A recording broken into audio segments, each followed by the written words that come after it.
Number एक है ribosome. कौन सा? राइबोसोम। देखो अगर सवाल से पूछूं आपसे राइबोसोम की बात करूं आपसे, पहली आप दोस्तों ऐसे लिख लीजिए, आप यहाँ पे आप ऐसे लिख लीजिए राइबोसोम लिखना। राइबोसोम दोस्तों आपके एक ऑप्शन क्या था आपके, तारक का ऑप्शन था आपके, और एक ऑप्शन कौन सा, लाइसोसोम क्वेश्चन ऑप्शन था। ठीक है, इन तीनों के बारे में सवाल बनता है एग्जाम में। राइबोसोम को इंग्लिश में राइबोसोम ही कहते हैं। ठीक है, कभी सवाल पूछूं आपसे प्रोटीन की फैक्ट्री क्या होती है, प्रोटीन की फैक्ट्री आपके राइबोसोम होती है ना। प्रोटीन की फैक्ट्री कौन सी होती है, राइबोसोम। ठीक है, तो इसको हम पैलेट कण भी कहते हैं। क्या बोलते हैं, पैलेट्स आप खोज करने वाले थे इसलिए इसका नाम जो है पैलेट पार्टिकल हो गया। मैंने आपको दोस्तों बताया था, याद करो 17S और 18S, याद करो 17S राइबोसोम जो है वो किस में मिलता है। ठीक है, और 18S पूछूं आपसे राइबोसोम किस में मिलता है, कोशिका झिल्ली रहित कौन होता है, कोशिका दोस्तों झिल्ली रहित जो है वो राइबोसोम दोस्तों होता है। इसकी दोस्तों पहली बार जो खोज हुई थी आपके, उसे किसके ऊपर हुई थी,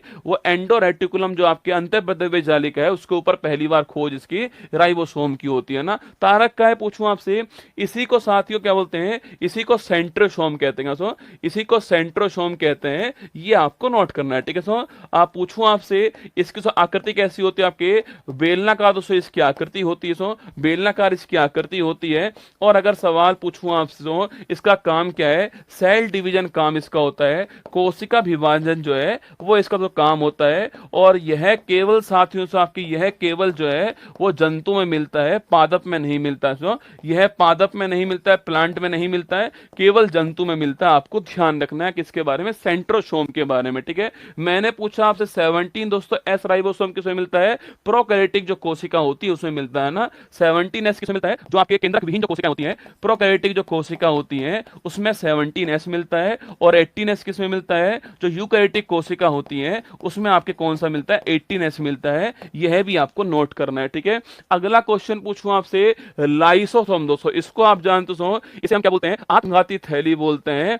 यह भी आपको नोट करना है। ठीक है, सवाल दोस्तों ये पूछता है आपसे लाइसोसोम इसमें जो पाचन जो होता है, सो उसके लिए कौन से एंजाइम जो है, कौन से एंजाइम जो है इसमें उपस्थित दोस्तों होते हैं, जिस कारण दोस्तों आपके संकट की स्थिति में ये खुद को बम की तरह उड़ा देती है। सवाल आपसे पूछूं आपसे कि लाइसोजाइम के अंदर सो कौन से एंजाइम होते हैं, यही सवाल पूछता है कि लाइसोजाइम में एंजाइम दोस्तों कौन सा होता है आपके, इसके अंदर हाइड्रोलाइटिक एंजाइम होता है। कौन सा आपके हाइड्रोलाइटिक एंजाइम जो है इसके अंदर हाइड्रोलाइटिक एंजाइम होता है, यह भी आपको नोट करना है। ठीक है, इसको हम लोग हिंदी में हाइड्रोलिटिक एंजाइम भी कहते हैं, यह भी आपको छापना है। ये सवाल खूब पूछता है आपके कि लाइसोसोम अपना जो भक्षण करता है, अपना जो पाचन करता है, डाइजेशन करता है, वो किससे करता है, हाइड्रोलाइटिक एंजाइम से करता है। आपको ध्यान रखना है। ठीक है, एक सवाल के अंदर सारे सवाल आपके सामने, हमारा आंसर ऑप्शन नंबर डी हमारा